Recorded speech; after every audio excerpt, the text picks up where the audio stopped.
Okay, welcome to Blueprint Career Core, where we share stories from students navigating internships, startups, and early career growth.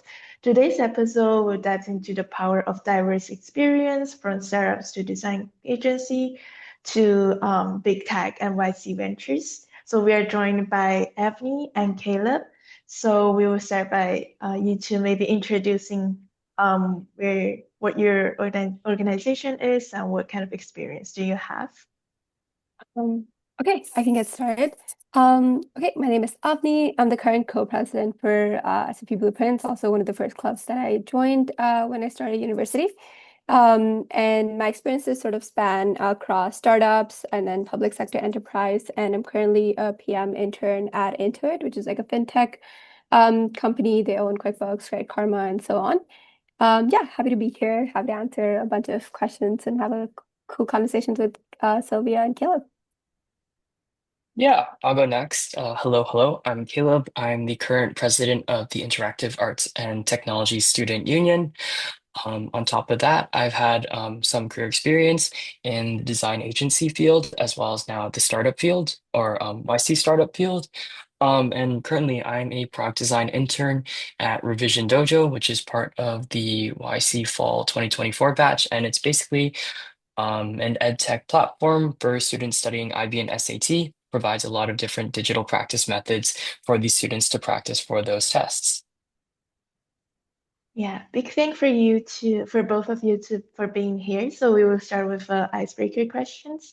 So what is one unexpected skill that you have picked up outside of tech or design that actually helps you with your work today? Ooh, Kel, do you want to go first? Yeah, sure. I'll go first. So there's a couple of them. I guess like I'll talk about skills outside of like things that I've currently learned in school. So when I first was interviewing for Revision Dojo, I was applying as a design engineer, basically like design X front end, because they needed some help on that part. But when I was doing my initial pitch to the company, I ended up drawing some of their little like their mascots in my pitch deck, and over the course of like while I was working with them, they realized that they actually liked my illustration skills a lot more than any of the front end stuff that I was doing. So I kind of pivoted from design engineer into a kind of like in the middle of product design and brand design. And so now a lot of what I do revolves around creating a lot of vector art as well as animations, which is nothing that I originally intended to pursue during my time in school, but here I am. Yeah, that's a good one.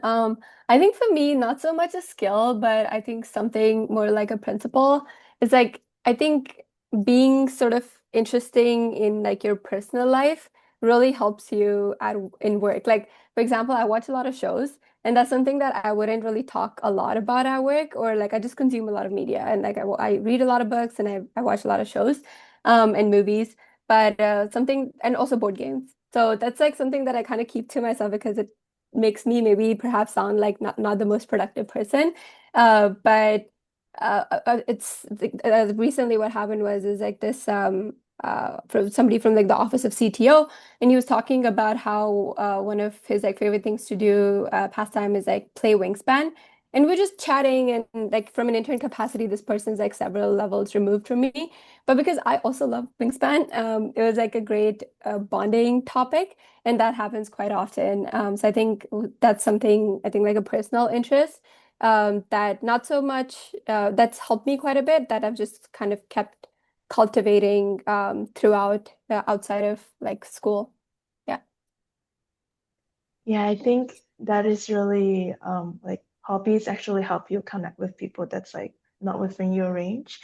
So I'm curious how you both started with your current career. So maybe let's put it this way. What were your earliest experience of building something or designing something that made you think, oh, I could actually do this for a living?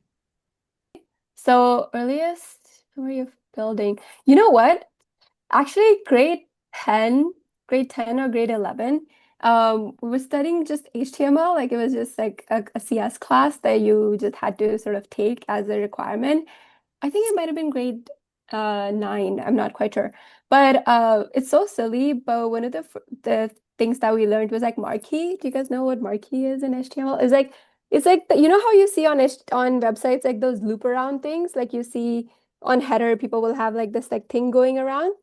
And that's like the marquee function, like in HTML to like do it old school. I don't know like if that we still do it that way, but like, but that was like the first time when I was like, oh, that I can do something that I have seen in it's a tag, so like yeah, you I can sort of like do something that I've seen on polished websites. I just thought it was like very cool that I worked on something and it moved on the screen, and it was like all because of like a few lines of code. So I think that's like one of the earlier things. Like I was never like fully attracted to CS, but I think that would be like my first memory of the path that like I'm currently on.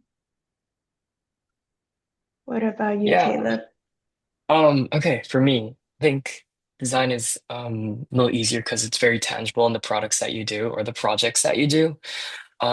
So little context, I think I started taking my first graphic design course in grade 11, not because I was particularly interested in graphic design, but solely because I heard it was an easy GPA booster. Hmm.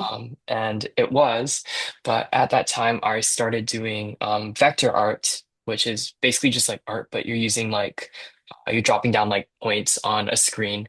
Anyways, and was originally meant to be a GPA booster actually became something that I really, really, really enjoyed doing, to the point where I started doing like commissions in the summer. So people would actually pay me to draw all sorts of things. And I think that was like the first time that I kind of realized like I'm really enjoying what I'm kind of doing. And that's kind of the catalyst that pushed me towards pursuing CAT or Interactive Arts and Technology because I kind of wanted to build on what I started learning in high school and keep up with that infrastructure. And lo and behold, here I am today. And a lot of my what I do revolves around just drawing again. Yeah, that's very fun. And Avni, I think you are wearing a lot of hats, so you're doing some software work, but you're also doing product management. So what click in product management, I guess, that uh like move you like that make you are interested in both or yeah. Yeah.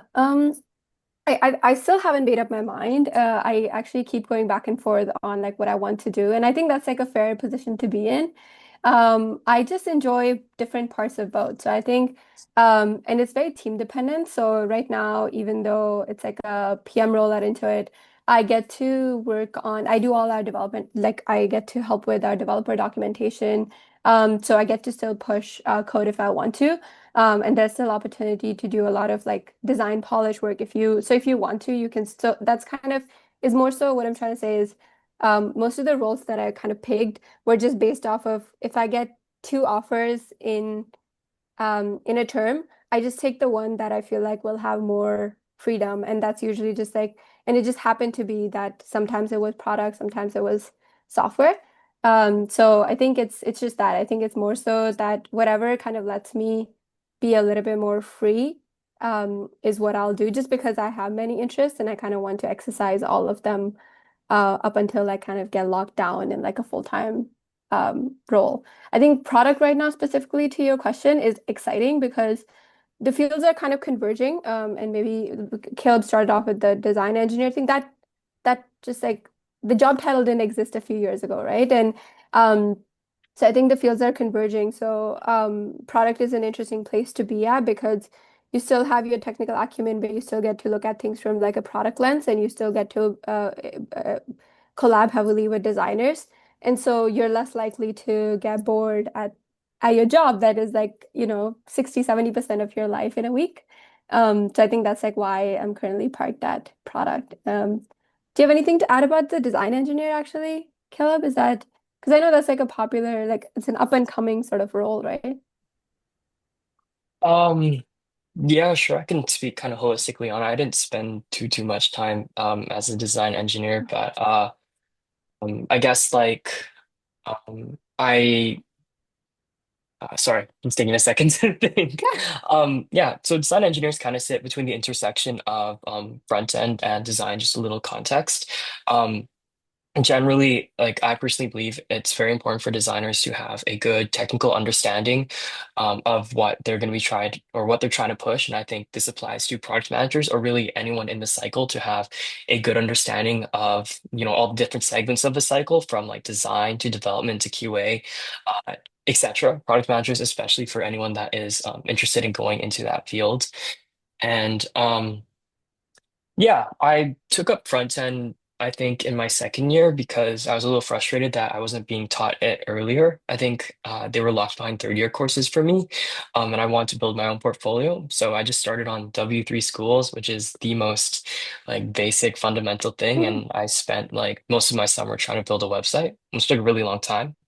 And yeah, I just liked how I could implement a lot of my designs into a more tangible medium, and that felt very rewarding to me.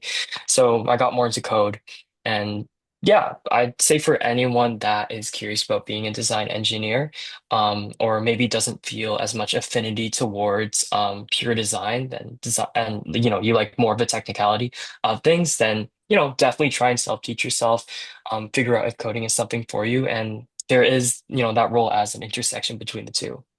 Yeah. Mm. Yeah, I like our conversational just being able to stay at the intersection or transitioning, like keep transitioning instead of trying to lock down just in one place. So on the topic of transitioning, so you two have both worked in different settings. For example, Avni worked in startups and agents, attack. And then Caleb also worked in agencies and startups. So what are the like mindset shifts between your first or like your earlier work experience or work environment versus your new environment? Maybe we can start with Abby. Yeah, for sure. Ooh, I think I think startup, the scope's a lot narrower, so everyone's a lot more focused. So everyone's kind of working towards a set goal. Like everyone has like that goal, and that's what you sort of work on. And maybe Caleb can speak more about like that portion because it's like a more recent experience for him. So, but that was my experience there. That was like everyone's laser focused. And then I think when you work in a public sector, tech is ancillary, and I think that's like a big thing to kind of wrap your head around that you'll not always be working in places where software is like the main bread and butter. So that's like also a mindset shift. I think, yeah, in public sector, the mindset shift is just that tech is ancillary. So you have to operate that way, that like their main business, like for WorkSafe, for example, their main thing is like making sure that people who work across the province are safe and are taken care of and have rights and responsibilities across like employers and employees, right? And so your work in that case is so you just have to kind of know that the bigger picture is that and not software. And then I think for big tech, the big mindset shift was that it's like so many people. Like even if so imagine like Google is like I don't know, 100K. Like, I actually don't know. Like, Amazon's like 300K, but like Intuit is just like 40K people too. But even then, 40K people with like contractors and whatnot that you work with. And then if you're working across like 100 million users, it's just, it can get very chaotic. So, in that case, you really have to figure out like what your responsibility is and what your deliverable is. And like, how do you sort of help this humongous ship operate and like go forward. And that's it. You sometimes have to like put a little bit of blinders on if you want to get any work done. At a startup, you probably can't afford to do that. Um, so yeah, I think like the big shift there was that yeah, it's not so much about your skill set. It's about like how you work with people and how you kind of get work done. And the fact that you have to really focus a little bit more on like your deliverables. Yeah, Caleb, do you have anything to add? Yeah, I can talk a little bit more about startup and then also agency, Yeah. since so those are kind of the two sectors I've worked in. Startup and agencies are pretty similar in terms of the product cycle and work cycle in the sense that when you're working in an agency, generally when you're working with a client, you're working in a small team overseen by product manager, which is pretty akin to how startups work just because they're also smaller. Mhm. And both of them work extremely fast. I believe Metalab, I was working in like 10 to 12 week cycles, which are pretty quick. And then Revision Dojo, we ship in like usually a week, which is even faster. So the cycles are very fast, and you're gonna find yourself usually a lot of people around you will put in extra hours, and like I also want to be putting in the extra hours because I'm pretty proud of what I'm building since it's very tangible. Uh, the main difference between the two, obviously, is agency, you're working with the client. And so a lot of the client goals are going to influence the scope of the project. What you think is really great and what your team thinks is really great, the client might not like, and they Mhm. might like something completely different. So having an open mindset and being able to kind of mediate and work that out with the client, communication skills, external communication skills is so, so, so important. Like at Metalab, we'd have like weekly client meetings and we'd pitch them all these features and they'd be like, we like this, we don't like this. Yeah.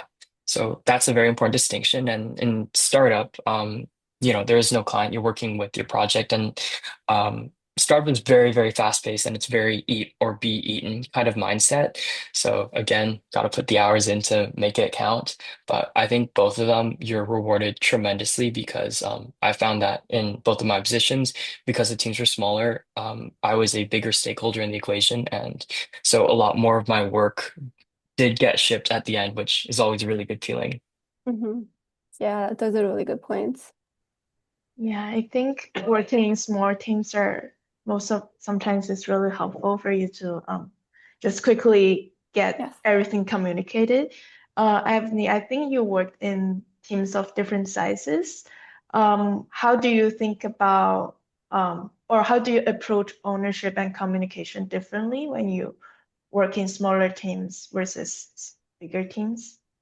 Yeah, I think to Caleb's point, like he was very spot on with I think our Copilot, it was yeah, long hours and everyone was like sort of invested in the same thing. So you were owning like big chunks of the work. So I think and the teams were smaller, so I was the only the well, the company was only 70 people, 70 to like 100 people, and there were three PMs, including like the intern, right? So like it's 2.5 PMs really. And so it's you with like 8 to 10 engineers and then like two designers. So I think the feedback cycle was very robust. Like you kind of got to work with like you could just like turn it on, go over whatever it is that you wanted to talk about, and then sort of implement it. But that is not to say I think so at Intuit too, which is why it's like very team dependent. So it's not so much, I think, the scale of the company, but it is very much like the size of teams. So at Intuit, my immediate team, we really operate very much like a startup. So the delivery cycles are really, really fast. You're constantly delivering, constantly shipping you're shipping pretty much every week, at least something, releasing something to prod. Um, but I think the larger team is where it's just so I work on a platform team. So platform teams build things for business units, which is like, let's say QuickBooks, Credit Karma, TurboTax. Those are business units. Mint, well. And then you have platform teams that build for all of them at the same time.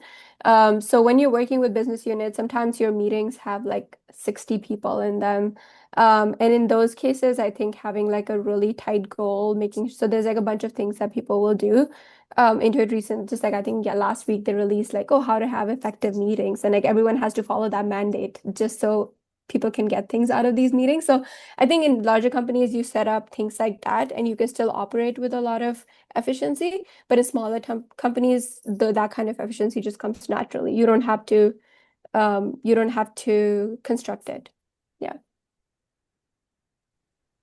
Very interesting. Um, Now that we talk about the bigger environment, I'm curious about more of the day-to-day operation. So what does a typical day look like for you right now? Kayla, maybe you can start first. Like, what kind of projects or tools or routines take up most of your time? And maybe also, how do you prioritize your work?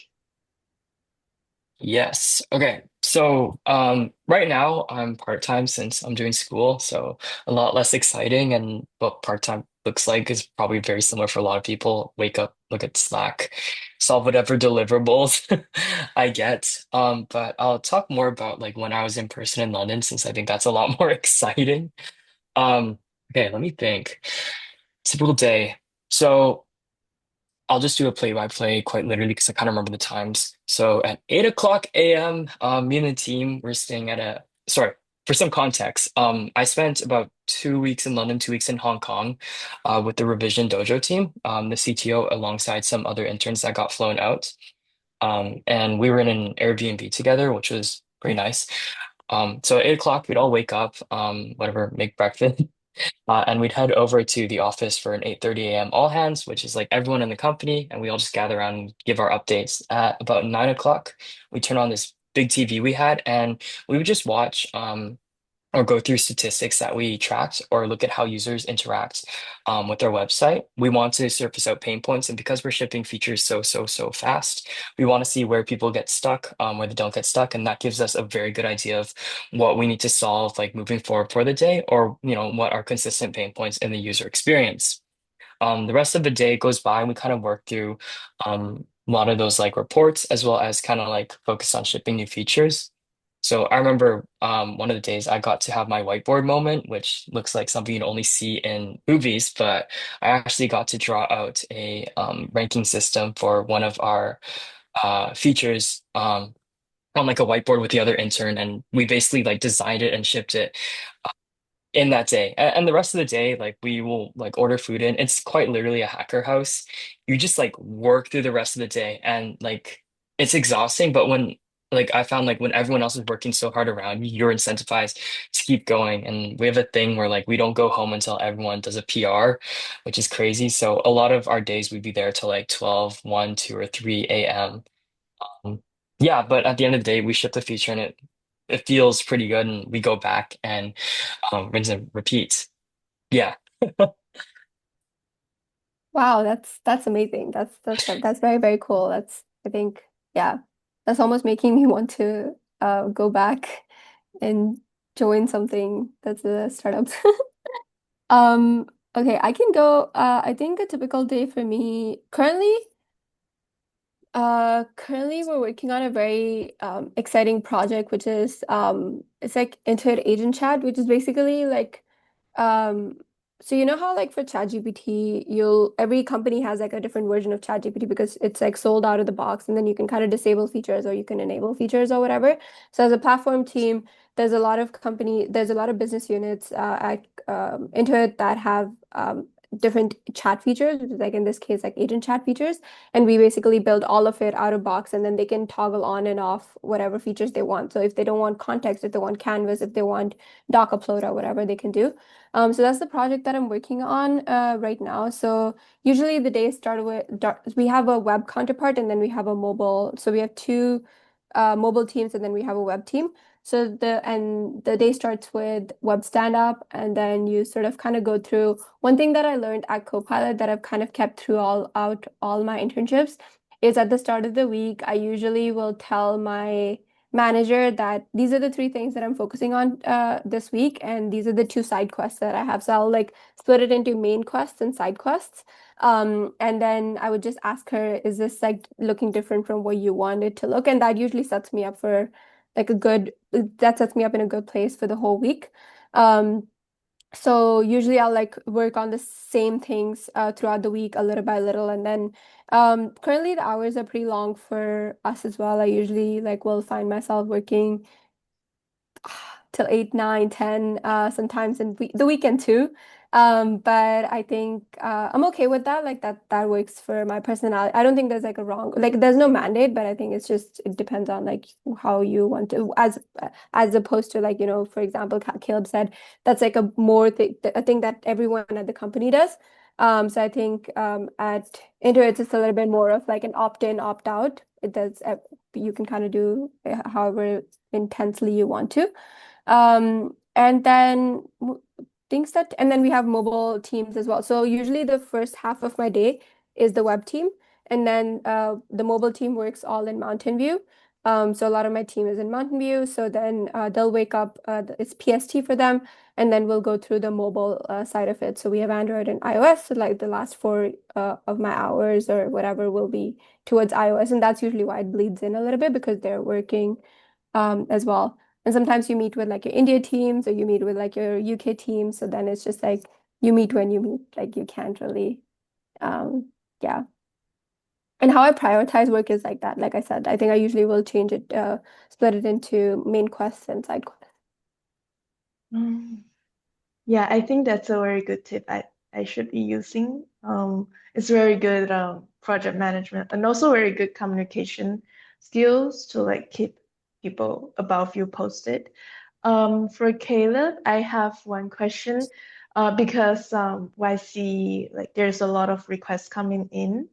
So while you have all those requests or like you've identified all the pain points, how do you decide what to build, and when you're shipping them, how do you decide like, oh, it's good enough or what's the right call? Yeah. Okay. I think good enough usually isn't something that's like super definitive. And there is no like certain like good enough point because people always have pain points about features. And the first thing that like I like got to learn there was like not everyone's gonna love it a lot of the time, and there's always gonna be a minority of people that like absolutely despise the feature no matter what you do. And so you kind of have to find a middle ground or balance that benefits like the most amount of your users. But usually we're pretty active on I'm pretty aware and active of like features that we're launching. So for example, this summer I worked on our SAT platform and kind of helped spearhead that. And it's still in beta. And so that means there's going to be a lot of different issues. And that also meant taking a lot of different calls with customers. So we would, I think, yeah, on our like data side, we can see like who the most active people are, and so we'd outreach to a lot of them and ask them like, what are you enjoying about X, Y, or Z, and from there we can kind of gauge like more actionable pain points and start to map out consistent patterns to help validate a lot of features. And a lot of time, like these students are like IB and SAT students. They're pretty smart and they have really, really good suggestions. So a lot of time they'll give us suggestions about things that we should try to implement, and that's something that is consistently popping up over and over and over again, then it's a pretty clear indicator that, hey, this is something we should look at. And um, the beauty of working in startup is that when the team is only like 30 people, development is only like 10 people. There aren't as many like red pieces of tape that you have to cross through. I remember even in agency, there were so many layers before we could even initiate contact with the client. I think it was like a whole 7 week process. In startup, once we're like, okay, we want this feature, like I was saying earlier, we whiteboard it, we wireframe it, or do it straight on Figma. Dev team built it out like a day after, and so we can launch features over the course of a weekend, which is pretty fast. And sometimes the features may crash or burn, and sometimes they don't. But that's something that we get to see in real time. And to clarify, we do a lot more of this like ideation in the summer because there's substantially less students studying for SAT and IB in the summer. And so we're allowed to be a little more experimental because we have a lot less users actually on the site. But now that it's fall, we don't do as much of that like exploration. We're more so fine-tuning and refining what we already know what works and just keeping on building on that momentum. Yeah, that's very typical example of like this your like visit your business kind of dependent on your users like behavior. For Avni, I want to dig a bit more into the product management side. So when you encounter like complex technical projects, how do you break it down, and also just how do you keep it focused on the users or yeah.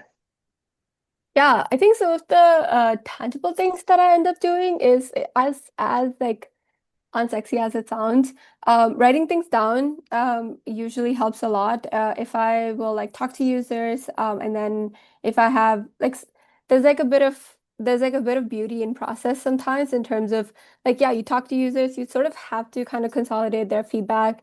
and then make sure that it's at the center of things. So usually what I'll do is if I'm doing any documentation and I have like two screens, and I'm trying to do, I'll usually have like one, like half of my screen open with like whatever you want to call it, like a PRD or like a product requirement thing, or like if it's just data that is informing these decisions. And then one half is like possible dependencies. So in this case, it's like more so like, oh, how many things does the system talk to, and like how does that experience sort of influence everything else that we have currently in the system.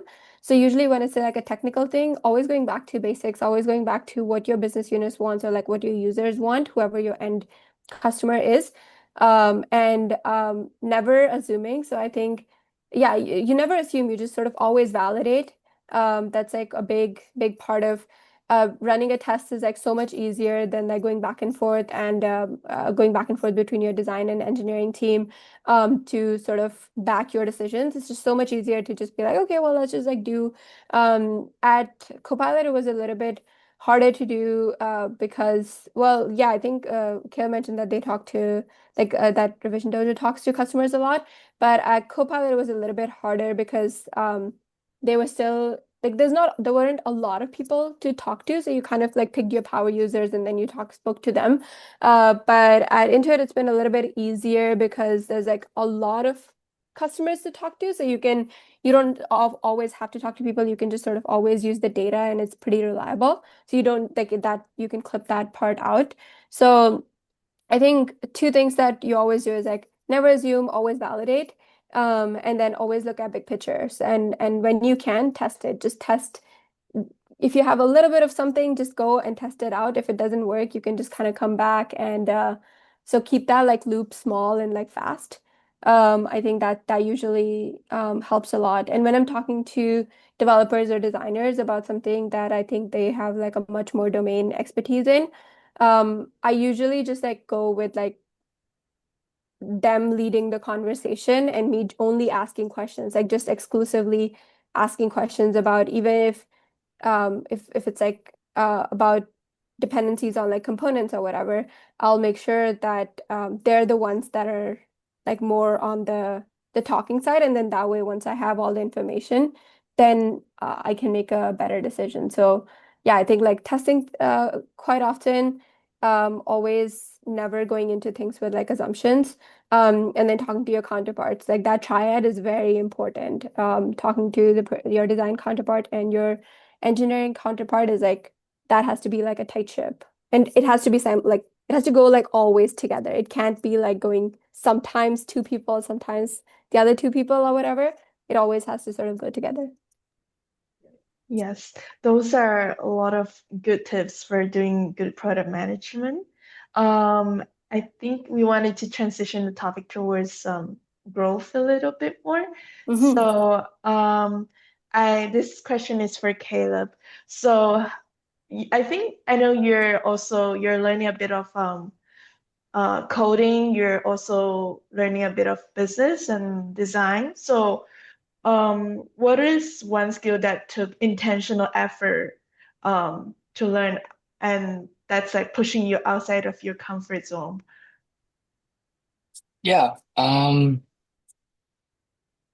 Okay, so yeah, coding is probably like the first example I'd give because I kind of picked that up before I had any experience with it. I mean, I took like grade 11 programming, grade 12. I don't really pay attention in those courses.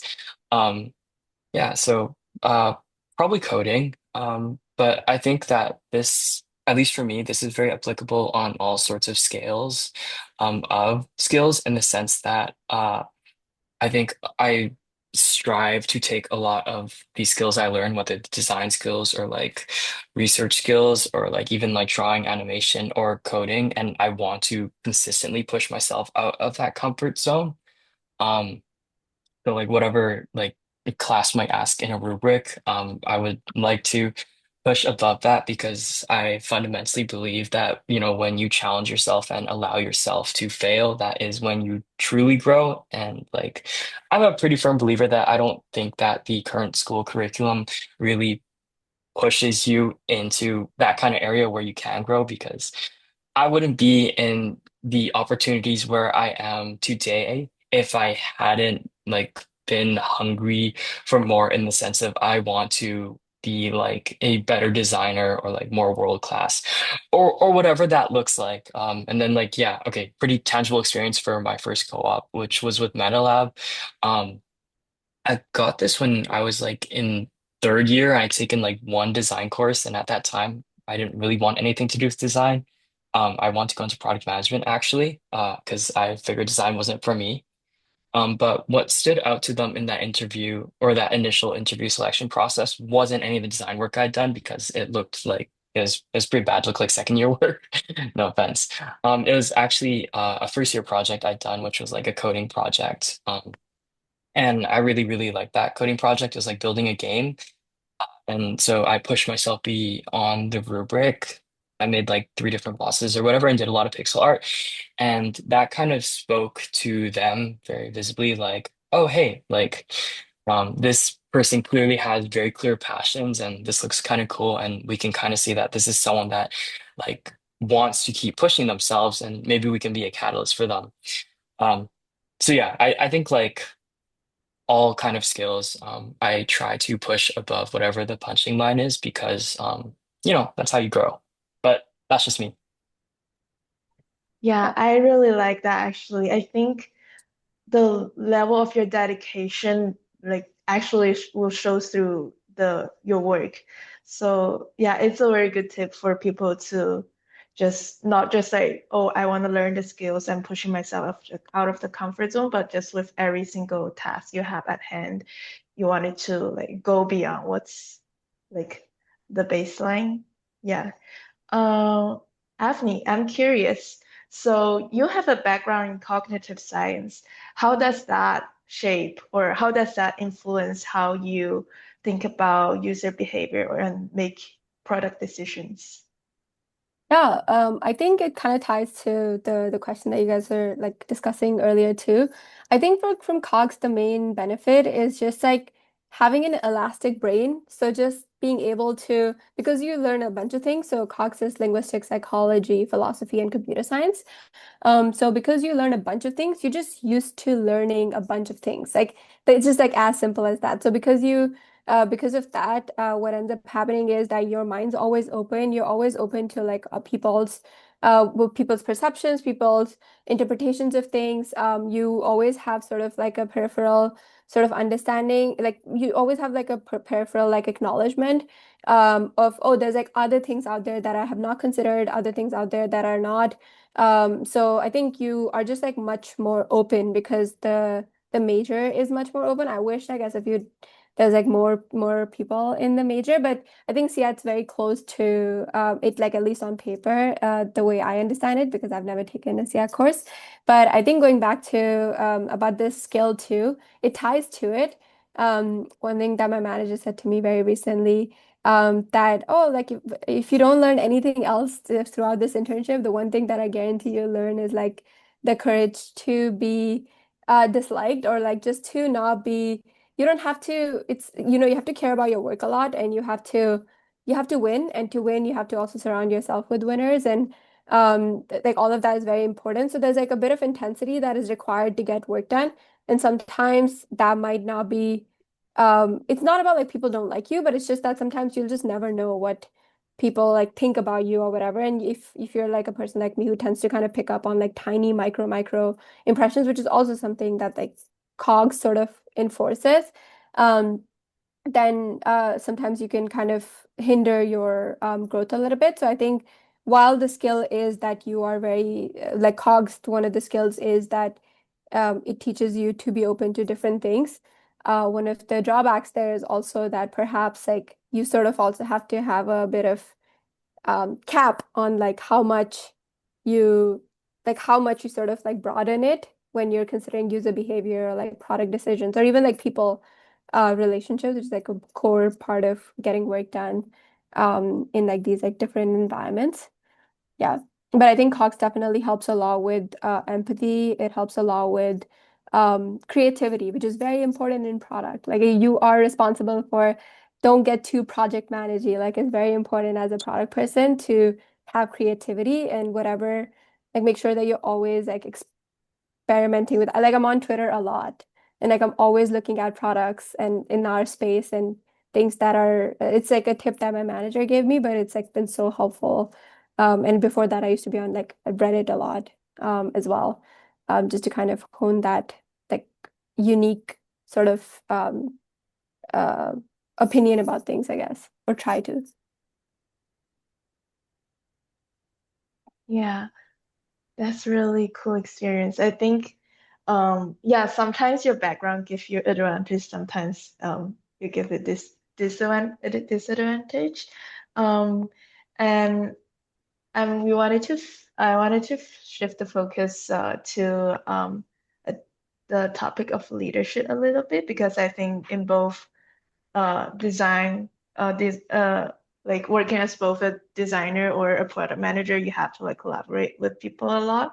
So I just wonder what are the things that both of you took out of like club engagement or like anything um, related? So for Avni, maybe you can talk about how you as a co-president of Blueprint, what did you learn about scaling teams and building a healthy culture? Yeah, I think yeah, Blueprint was like been a core part of like the community that I have, any sort of like leadership skills that I've been able to build, and also any sort of like builder skills that I've been able to build as well. And also it has like a very nice sort of mission at the center of it. So I think one of the things that um sorry, I think we're gonna have to cut this. My mind blanked. What was your question again? Yeah, because I think Blueprint has like grown a bit and there are Oh, the people in skill. and people out. So yeah, what did you learn about scaling teams and building a healthy culture? Okay, I'll go again.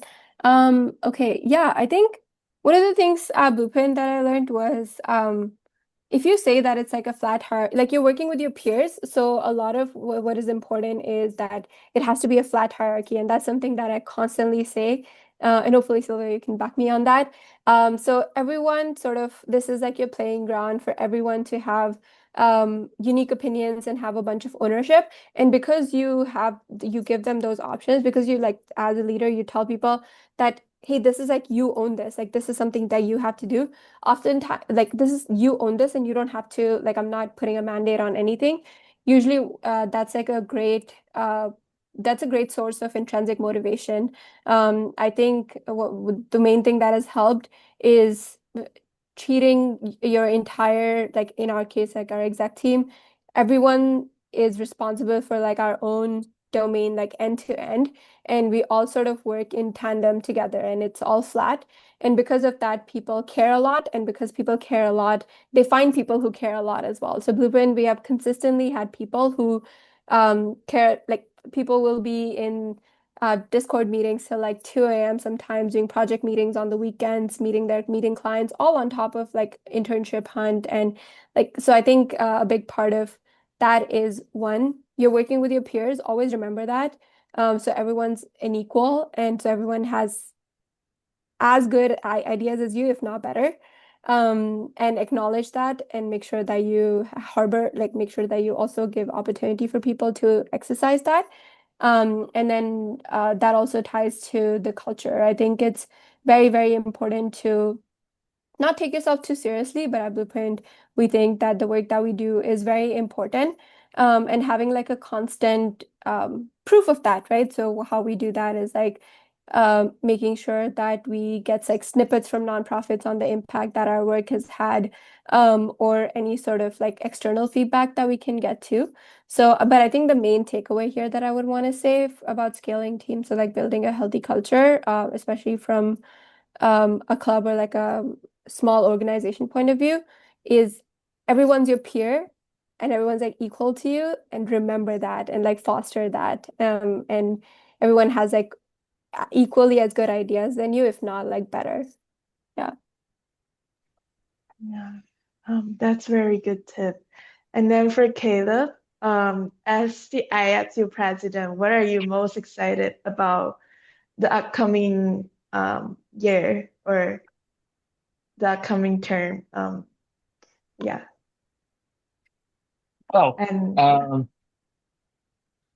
Yeah, okay. Let me think. I feel like as president, I'm obligated to say that I'm excited about a lot of different things, and this is where I plug all of our amazing events. Internally, I think I'm really excited about the team, and no glaze because Sylvia's also on the team. But I think we have a really, really, really good team this year and a really solid event timeline lined up. The vision, or like North Star, as I like to call it, for my team and for the IAT community through IATSU has always been fostering a sense of community. I think that's one of the first things I fell in love with in SEAT, and something that I want to kind of keep like um moving through as people kind of like cycle in and out. And I think like a lot of our events target that, which is something that I don't know. I'm very excited to see as it fosters and develops. But more tangibly, I guess I'll plug it now. But I'm very excited about the upcoming San Fran trip that we're trying to plan and we're in the process of planning. Um, I think the info session is dropping in like 2 or 3 days, so I can say this. My events team won't kill me. But yeah, this year again, the idea of like punching beyond whatever the assumed like top line is something that we're really trying to do, and this is a collaborative effort. So bringing back the some of our bigger events, such as like Spring Formal, which is something we missed, I think, the year before, and but also trying to implement new events um that like we haven't done before, like an SF trip, which would be huge. Um yeah, I think that there's a lot of really, really awesome alumni out there in San Fran that we don't have the ability to connect with in person. And, that's just a bridge that's waiting to be made. And something that my team and I, mostly my team, mostly my events team, shout out to them, are really excited about facilitating and, just giving the next super, super, super ambitious first, second, third, fourth, whatever year the opportunity to make those lifelong connections and those core memories. Because, we might be fostering like the next, product design at Figma or whatever Netflix. So yeah, just like opening those doors internally for the community and then also externally through that trip. Yeah, I think Seattle is actually kind of known for its design community. Um, before. Recently, I think, yeah, there's less connection, but I'm really happy that we will be bringing those connection back and fostering that community a bit more. So what kind of advice would you two give to students who want to get more out of clubs beyond just resume building? Maybe Avni, you can and take this first. Yeah, I think just like super simple. Just join the ones that you care about. Like this is stuff that you're doing on top of school, on top of internship hunt. Just join clubs that you care about. Don't join clubs that look important, don't like or that you think are will like set you up a nice way for like resume padding or whatever. If you just join clubs that you care about, everything else will come. There'll be ways that you can pad your resume there. There'll be ways that you can network there. But I think just join something that you care about and you think there's like a possibility that you'll have fun. What about you, Caleb? What do you think? Yeah, I think, yeah, great opportunity for resume. I think recruiters always like to see when you have some of that extracurricular activities because it shows like, you're taking time outside of your classes to pursue that. So there's that. Also, I think a lot of clubs now, at least like the clubs I'm in, the business clubs, have started or have been integrating like interview processes where you have to interview for the role, which is terrifying. But I think that's a really, really great experience, and that helped me kind of build my interview skills so that I can kind of formulate my thoughts and say things in like a concise manner. Because to be honest, I'm very all over the place a lot of the time. And if you fumble a interview for a club, then thank God you fumbled there than in an actual job interview. And then finally, on top of that, the people, a lot of other very, very successful or driven people will also be joining these clubs. And that's where I met a lot of my really, really good friends that kind of pushed me out of like the rut of unemployment, where I started caring a lot more about career and all that because they also cared, and they would later provide me with like a lot of the resources that I would attribute to like a lot of my successes to this day. Like I'm only here because of all the other people that have helped me up. And I think you'll find people when you join clubs that have a similar mindset and will be more than willing to help you. So, there's not too much to lose joining club other than time, but Yeah. No, that's yeah, that's very, very true. I think like yeah, we consider Blueprint as a black box where like people will come in and then almost like guaranteed leave. Like I actually track it. Um and I don't think I've seen any person who is left without a co-op. I think it's yeah, definitely. It's like it changes whatever you join. Like it definitely all of you are together doing the same thing and talking about it a lot. So then obviously you're gonna achieve it. Yeah. Mm. Yeah, yeah. Club is good. That's how I met you too. So yeah, can't say anything wrong bad about that. So Mhm. yeah. So now we're coming to the advice session. So what advice would you give to people who's exploring many paths without losing focus? I think maybe Caleb, you can take this one because since yeah, there's like so many paths that people can go on. yeah. Um, that's a very, very, very hard question that I get asked a lot. And to be completely honest, I had no clue what I was focusing on when I even went into this program. I think I spent my entire first year like bumming about. Originally wanted to pursue game design, then pivoted to product management, and then pivoted to design engineer, and then now product design. I think the single most important thing for you to find out, and I'm speaking like more in the capacity of CAP, but like also holistically is like as corny as it sounds, find what you really, really enjoy. Like what is something that you can get lost in? Like if it's designed, you get just lost for hours building something. If it's, product management, maybe you really, really love like planning out a project timeline or even development and coding. You do a ton of side projects. If that is something that you love, it is your passion, then like I encourage you to pursue that with open arms because like it'll make the entire uphill battle, whatever, punching above like that punchline I keep saying, it'll make like just everything so, so, so much easier. And when you get into your first internship or whatever, you can really test, is this something I'm comfortable with this? Is this something I like in a more I don't know, like corporate or company setting? So if you find that passion, which, maybe you'll find in second year, third year, or for me, like, yeah, basically third year, then yeah, um, challenge it and keep working at it and just see how far it'll take you. Yeah, I think I have one thing to add there.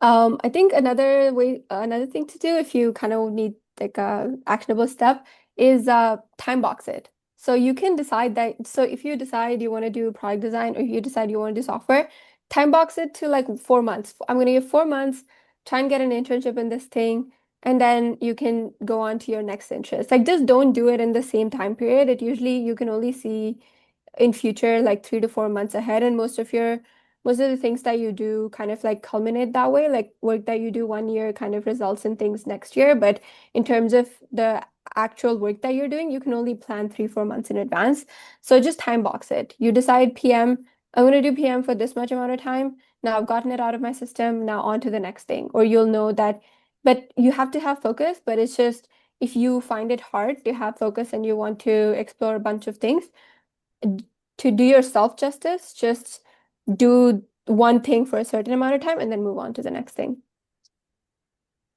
Yeah, I think that's a very good tip for people to like not get lost while still able to try a couple things.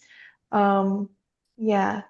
Um, and the next question will be for Avni. So, what would be one underrated skill that you recommend people building today, building early? Ooh, I think if it's early, as in like you mean in terms of like early on in your career sort of a thing, right? Yes. Yeah. Um, I think you have to kind of take it with a caveat a little bit, but I think the ability to take feedback, I think ability to be like coachable and take feedback, is something that you should like actively work towards. Like actively try and like go out of your way to ask people, how am I doing? How did I do this? Ask your project team member, ask people. My first 2 years of school, I would I'm trying to bring that back now. But my first 2 years of school, what I would do is I would get people to do like a feedback survey about me after we would finish like a group project, Mm. just to kind of give me, and I would like obviously anonymize it and everything, but I would like get people to tell me how it was just like working with me. And I think that really helped me because like you're your own blind spot. So I think try and seek feedback early so that when you start getting it at work, it's easy for you to take it and you know what to do with it. And you also know which what feedback to just sort of brush off because sometimes it'll just be like not relevant to you. So yeah, I think like that's something that I would say you should like build early. But if it's about like building right now, as cringe as it sounds, I think just like the idea of um just know all the tools, like just like the whole idea, like this generation, our main mood, like the main reason why like people are attracted to us is because we did a hybrid degree. Like we're doing a hybrid degree. Like the first 2 years were like pre-GPT, pre-whatever, pre a lot of like the AI tools that are available right now. And then the next 2 years, like the last two whatever years, we've had exposure to all these tools. So I think own that and like embrace that. Embrace the fact that you're this like hybrid no a hybrid unicorn of sorts that can solve things on paper, but also is like very comfortable um, running these like multiple tools together or like being comfortable with all of that. So I think that's something that I would recommend as a skill right now. I hear that all the time from people like my company, like for example, Intuit is like currently investing heavily in early career like SWE 1s, and it's a great like it's not a great year for new grads, but like it's kind of coming back. And the big thing that they look for is like that hybrid that are like the people who are in their fourth year are actually like very uniquely well positioned for. Yeah. Do you have a skill, Caleb?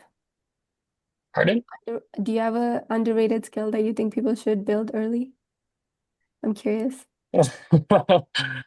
Um, Maybe not an underrated skill, but for designers specifically, I think there is a misconception on skill, which I think is equally detrimental. I think, at least for me, a lot of junior designers or even in first and second year will feel the need to reinvent the wheel when you're designing. Hmm. Don't do that. You're not that good. You're not like you're not an industry professional. You have no idea what you're doing. And I think a lot of people have stigmatization against taking inspiration from design around them because they think it's copying. It's really only copying if you're like straight up plagiarizing, but a Hmm. lot of my design process, I thrive on the inspiration around me, and that's helped form my art style. So for you first, second, third year designers, etc., whenever you're in these classes or you're doing whatever project, don't feel the pressure of trying to need to reinvent something amazingly intricate and brand new because that's really hard and things are the norm or the way they are for a reason.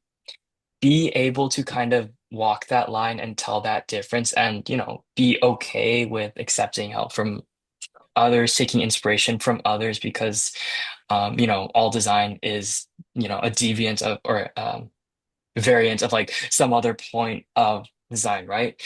You're not Pablo Picasso, so don't try and be him. And then the second thing that I want to talk about earlier, but I guess we skipped that question. Um, a lot of people in all these industries, I think especially design, because design is very like an expression of yourself, have imposter syndrome. And that is something they struggle with. And I think imposter syndrome is completely okay. When I was at Metalab with all these world-class designers and I was like a bumbling junior that couldn't even build a component, I had so much imposter syndrome and I tried to reinvent the wheel every day. And they're just like, why did you do this? We have like a whole art direction. Like, what are you doing? And my manager told me when I told her like I have imposter syndrome, she's like, having imposter syndrome is not a bad thing at all. It's a very, very, very good thing because it means that you're surrounded by people that are pushing you to instinctively want to push ahead and, recur better results. It means you're in an environment that's challenging you and, embrace that imposter syndrome and, obviously don't let it overwhelm you, but kind of use it as a catalyst for a lot of your motivation. Yeah. That's a really good one. So Yeah, I'm gonna that's take super that with me cool. too. Mhm. Yeah, yeah. So I know we are at time, so maybe just let's wrap up with one quick takeaway from each of you from today. Maybe Evan can start. Okay. Yeah, I think one quick takeaway. I think just like based off of my journey and Caleb's journey too. I think and yours too, Sylvia. One big takeaway would be that no two paths look similar, and then eventually it all kind of works out. Like you just have to put in the work. There are years, I always look at it as like your life operates in seasons. And there's like head down work year or head down work semester or whatever, and then there's like head up reaping benefits semester or whatever. So and that happens for everyone on like different uh pace and in different paths. So I think one big takeaway would be just like taking example of like the three people that are on this podcast. No, none of them have the same path, and all of them ended up like being employed or like will hopefully be okay, sort of a thing. And I think that's like one thing to think about is like you can't have anyone as like your you can use people as like guidelines, but nobody can be like your manual of sorts because there's just no such thing. It's just like you have to make your own sort of manual, and it's okay if your path's not looking like this other person's path, and it'll all sort of converge and diverge in a way that makes the most sense. 100% agree with what Avni was saying. Um, like no one's path is like your path. You kind of make that, and that's something you'll find out. Um, I think like I'll just stress the importance of like hard work or like work ethic, which is something that like is my bread and butter. Um, in the sense that I think another thing I learned like in like a coffee chat, someone told me is like a lot of the times like getting your position or where you're at is like a lot of parts luck, which I 100% agree, and I've been very, very lucky. But don't let that kind of disregard like work or like tenacity because I think hard work and tenacity can increase your luck. There are a lot of ways you can increase your luck so that, you know, the chance that you get that interview, you get that application becomes exponentially higher. And I think just kind of keep a healthy balance of both in your mind where you're not overly relying on luck or like beating yourself up because of luck, because you know Hmm. people get lucky, but Yeah. also like don't feel that the work you're doing is invalidated by the process of like sometimes it really is RNG. Like I think I've applied to SAP like 6 times now and I've never heard back, which could just be unlucky. But yeah, find a balance between the two and like acknowledge both of them in the process of growing as a person in your career. Yeah, thank you both so much. I think for me the biggest takeaway is to be adaptable and also stay strong. Like don't be afraid to pivot and experiment like across different disciplines.